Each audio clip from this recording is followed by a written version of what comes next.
Bueno, en realidad yo soy ingeniero químico, ¿no? Fue después que me eché a perder en política.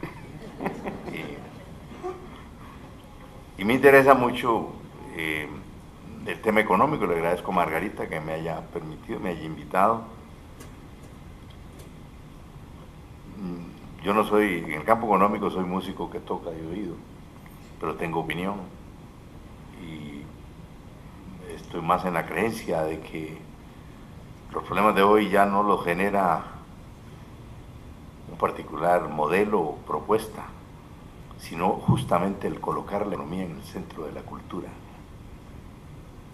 Y si vamos a hablar de Zapata y lo que eso significó y ha significado, todos han coincidido en decir que lo que Zapata combatió sigue vivo o está peor.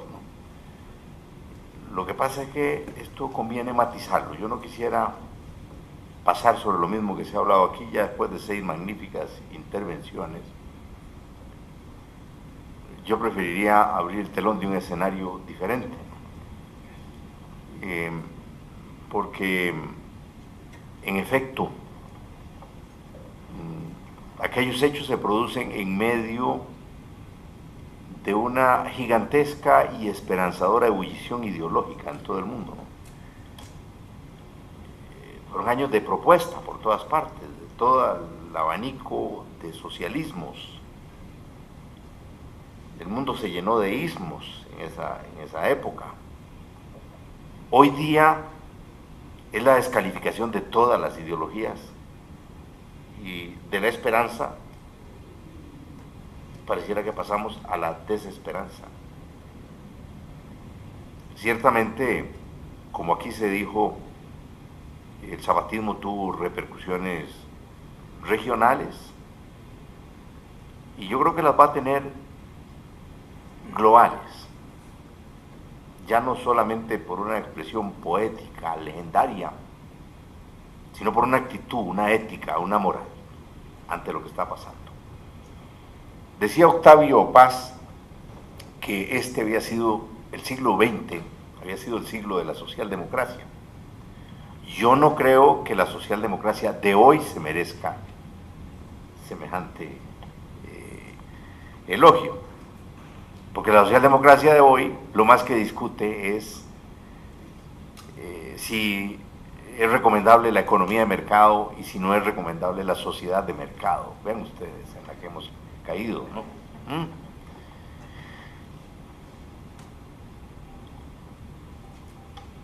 El zapatismo en América, sí, en efecto, aquí se mencionó, tuvo repercusiones en el aprismo, bueno, en todo lado, en la revolución del 48 de Costa Rica, tuvo también un significado muy, muy importante. Es más, el concepto de reforma agraria, ese proyecto incluso que es adoptado por la izquierda marxista en todo el orbe, es a partir de ahí. Esa es la primera propuesta que sale en esa dimensión. Y yo no sé si Mao Zedong supo de Zapata, pero al plantear una revolución socialista basada no en la clase obrera, sino en los campesinos, pues sencillamente tenía una referencia ya de 50 años con lo que Zapata hizo y propuso aquí en México. Bueno, pero a mí me gustaría contextualizar esto con lo que hoy está pasando. Decía Ortega y Gasset, yo soy yo y mis circunstancias. Y lamentablemente, en tiempos de Zapata, cada país podía hacer casi lo que se le antojaba. Hoy día no es posible esto, ¿no? Hoy día el peso de lo global, querámoslo o no, nos está determinando y la pelea hoy día es la globalización del zapatismo, no como una propuesta ideológica, como una ética, que es lo que puede arreglar el mundo de hoy. Esto no lo arregla ni un nuevo modelo económico, ni una ideología salvadora.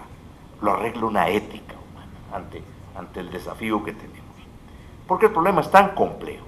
Aquí, pues en esta parte nos hemos centrado en analizar el tema económico y aquí han ahondado con cifras que yo no podría aportar sobre la magnitud de la crisis económica a la que se ha desencadenado en los últimos tiempos, que coincido, es global, esto no es solamente en Estados Unidos, y que llevó a aterrarlos tanto. Hoy día los noto un poco más tranquilos, con todo y los sustos que pega Grecia y Irlanda, que dicho sea, ¿por qué se hizo Oppenheimer y el tigre celta? ¿No? Ahora no habla de eso, Oppenheimer, ¿no? Escribió un nuevo libro y no mencionó el desastre de lo que significa ese modelo, ¿no? Pues bueno, hoy que el problema estamos en que esto es como armar un cubo Rubik en la oscuridad con fichas que no calzan, ¿no? Con piecitas que no calzan. Porque si armamos lo económico, se nos destruye lo ecológico. Y si armamos lo económico, colapsa la cuestión energética. Entonces, esto no tiene solución dentro de la misma lógica en que hemos resuelto los problemas en los últimos 100 años. Aquí hay algo nuevo. Hay una combinación fatal de factores. Una crisis financiera que ha sido descrita, económica, que ha sido descrita aquí. Claro, los señores que hace 100 años encontraban que el gran negocio era sembrar caña y construir ingenios azucareros para exportar, pues a finales del siglo XX se dieron cuenta que el mejor negocio era poner el dinero a hacer el amor consigo mismo. Y entonces meterse en el mundo de las finanzas, es el mejor negocio. Hoy día la banca mundial le ha chupado la sangre al planeta entero, ¿no? Es la banca la que lo está haciendo, no nos equivoquemos, ahí está el poder. Carlos Marx decía que si la burguesía tenía que optar entre la banca y la corona, optaba por la corona, pues se llevó las dos ahora, porque el poder político está en manos de ellos. Hoy el mundo no vive una democracia, vive una corporatocracia. Los que se eligen hoy no se eligen por su propuesta, sino por su imagen. Y la imagen, en esa imagen, tienen que ponerse de acuerdo con uno de los aparatos totalitarios más bestiales que se hayan construido en el mundo, que es el aparato mediático que hoy controla la mente de la mayoría de la gente. Hablamos de opinión pública, pero la opinión pública no es sino la opinión privada de quienes tienen el dinero para imponerla, ¿no?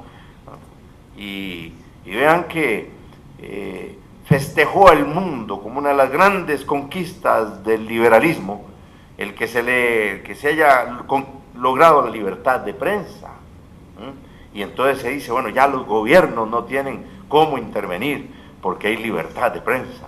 Y festejamos eso y no nos damos cuenta que en nombre de otra libertad, la libertad de empresa se ha puesto en manos de 3 o 4 magnates el control de toda la información que fluye en el planeta. De manera que lo que se haga tendrá que tener también un carácter, si se quiere, conspirativo, ¿no? Para poder reaccionar ante esto. Pero bien, marquemos de nuevo el cubo Rubik. Una crisis financiera de estas características. Luego, una crisis energética que siempre ha estado en el centro de todas las crisis. Cada vez que se ha producido un cambio radical en el mundo, ha estado acompañado de un cambio con la base energética con que ha operado. La primera revolución industrial y con ello las revoluciones liberales tuvieron el signo del carbón, y la segunda revolución industrial la del petróleo, y hoy se está acabando, y es real la situación de Estados Unidos, que importa el 60% de lo que consume.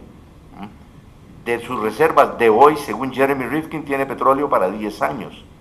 Entonces no vayamos a creer nosotros que, conociendo las cifras, Arabia tiene para 55 años, sacando las reservas y la producción actual. Si aparece algo más, pues no cuenta.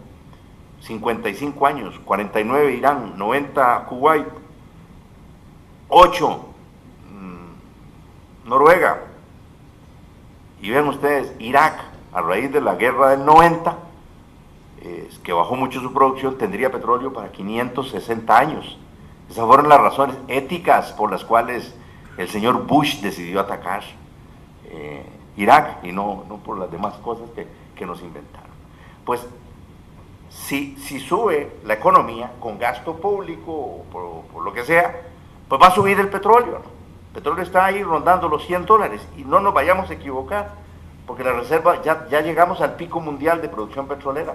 Si se activa la economía bajo este modelo, va a subir el petróleo. Entonces, no hay manera que suba, ¿no?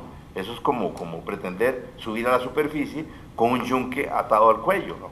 Y además de eso, está la otra, que es la crisis climática. Muy bien, se acaba el petróleo, usemos carbón, la solución china, ¿no? Muy bien, carbón. A liberar millones y millones de toneladas de CO2 a la atmósfera con los efectos devastadores de esta crisis climática que estamos viviendo. Entonces vean ustedes, es la otra cara del cubo Rubik, que es absolutamente real, tangible, la estamos viviendo, ¿no? De manera que no se puede sostener sobre la base de prolongar la era de los combustibles fósiles. Aquí hay que ir a otra cosa. Y bueno, y a la... Y si vamos a hablar de Zapata y lo que eso significó y ha significado, todos han coincidido en decir que lo que Zapata combatió sigue vivo o está peor. Aquellos hechos se producen en medio de una gigantesca y esperanzadora ebullición ideológica en todo el mundo, ¿no? Fueron años de propuesta por todas partes, de todo el abanico de socialismos. Yo no soy, en el campo económico soy músico que toca de oído, pero tengo opinión y estoy más en la creencia de que los problemas de hoy ya no los genera un particular modelo o propuesta, sino justamente el colocar la economía en el centro de la cultura. Lo que pasa es que esto conviene matizarlo. Yo no quisiera pasar sobre lo mismo que se ha hablado aquí ya después de 6 magníficas intervenciones. Yo preferiría abrir el telón de un escenario diferente, porque en efecto,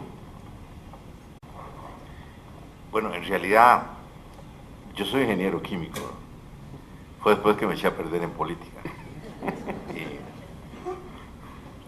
Y me interesa mucho el tema económico. Le agradezco a Margarita que me haya permitido, me haya invitado.